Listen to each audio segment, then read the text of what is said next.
Daging goreng belada, hidangan yang pasti dapat membuka selera sesiapa sahaja yang minat hidangan daging.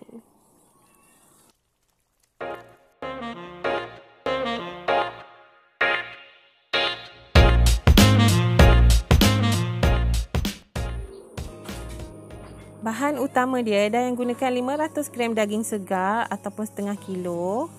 Dayang gunakan daging lembu tempatan. Mula-mula kita hiris daging dulu. Ketua, kalau nak hiris daging, mula-mula kita belah dua daging. Lepas tu kita pastikan urat daging macam tu. Kat mana arah dia?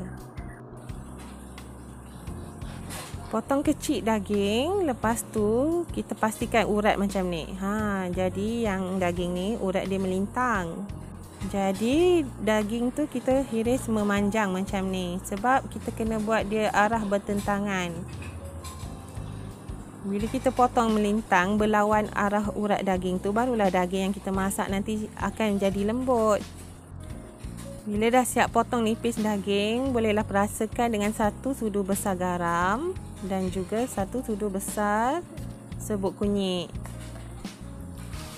Lepas tu kita gaus sebatikan garam dan kunyit.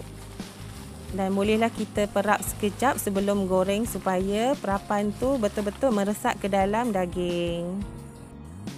Sementara daging tu memerap, kita sediakan bahan untuk tumis. Dan gunakan 1 biji bawang besar, potong kecil-kecil, terus masukkan ke dalam balang pengisar. Okey, 3 ulas bawang putih, potong kecil juga. Lepas tu Dayang gunakan lebih kurang 10 tangkai cili padi, potong kasar je. Cili merah Dayang gunakan 5 biji sebab Dayang gunakan 10 tangkai cili padi. Yang ini untuk tahap kepedasan 5/10 macam tu. Kalau sukakan pedas, tak payah guna cili besar, letak 15 biji cili padi ya. Letak air sikit, agak-agak blender ni boleh pusing je.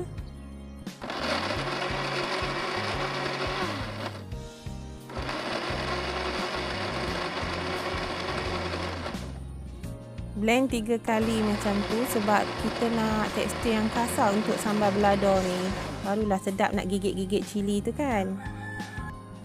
Okey, dan sukakan tekstur yang macam ni. Bila dah dapat macam ni, okey. Untuk yang rajin boleh tumbuk lagi best. Bahan lain yang Dayang gunakan 3 batang kacang panjang, setengah biji bawang Holland, setengah biji lobak merah, 1 inci halia dan juga 1 batang serai yang akan dititik. Ini bahan sos dia. 4 sudu besar sos cili, 2 sudu besar kicap soya, kicap pekat ya. Dan juga 2 sudu besar sos tiram. Itu je untuk buat kuah. Macam biasa, kacang panjang dan suka potong sama rata je, macam potongan kayu balak macam tu. Kalau nak potong serong pun boleh juga.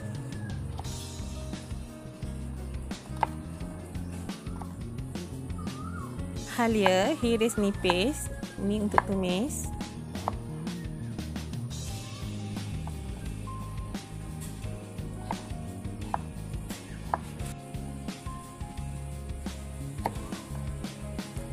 Lobak merah dan sukakan potongan memanjang juga, nipis-nipis.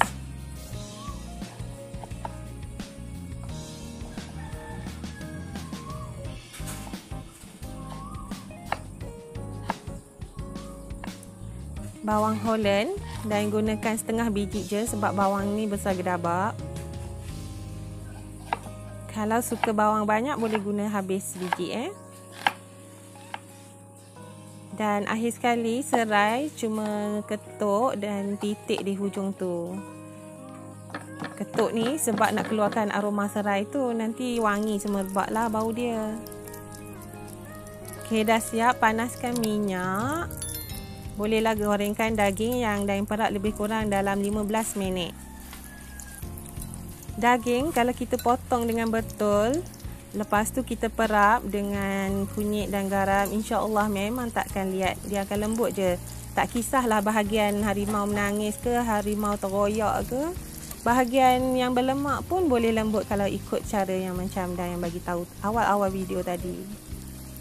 Bila dah warna keperangan macam ni, bolehlah angkat dan sejat minyak dulu. Jangan sampai terlalu garing sangat sebab nanti daging tu akan jadi keras dan liat. Okey, minyak bekas goreng daging dan tumiskan serai dulu. Lepas tu baru masukkan bahan yang kita kisar kasar tadi. Nampak bila kita kisar dia ada air yang terpercik. Tapi kalau tumbuk dia takkan ada air. Tapi tak apa sebab Dain suka gunakan cara yang cepat untuk masak. Kecilkan je api so dia tak akan terpercik sangat. Okey, lepas dah tumis bahan cili, masukkan halia terus. Dan kita biar dia merenes sekejap. Dan letak satu sudu kecil gula untuk bagi cili ni cepat masak dan garing. Ini tips dia. Masak sampai cili dah pecah minyak macam tu. Barulah kita masukkan sos cili. Okey, masukkan juga sos tiram. Dan juga kicap manis. Kicap pekat manis ya. Gunakan api yang paling kecil sebab bila kita masak sambal belada ni, kita nak cili tu betul-betul masak supaya kita tak sakit perut dan bau cili tu juga akan hilang. Biar lagi sampai pecah minyak lagi sekali. Lepas tu barulah kita masukkan daging goreng tadi dan gaus sebati. Biar dalam seminit macam tu. Lepas tu bolehlah masukkan sayur-sayur. Masuk lobak merah dengan kacang panjang. Masa menumis cili ni, dia punya bau, ya Allah, menggoda betul bau dia. Dengan bunyi dia masak merenih tu, boleh menitik air liur lah. Pada siapa yang belum subscribe, bolehlah tekan subscribe dan juga butang loceng kat tepi tu. Sebab lebih banyak resepi menarik yang Dayan akan kongsikan nanti. Okey, dalam 1 minit macam tu, kita dah boleh masukkan bahan yang lain. Last sekali. Bawang Holland, cili padi dan juga cili merah sebagai hiasan. Gaul biar bersalut dan bolehlah tutup api dan hidangkan daging goreng belada yang sangat sedap ni. Resepi ni sangat sesuai kalau nak masak untuk hidangan tengah hari atau makan malam. Masakan ni memang sesuai disediakan untuk siapa yang tak ada selera ataupun dimakan waktu sahur. Daging ni memang dapat membuka selera siapa saja kan? Ya, itu saja buat kali ni. Jangan lupa mencuba resepi ni ya. Terima kasih. Bye.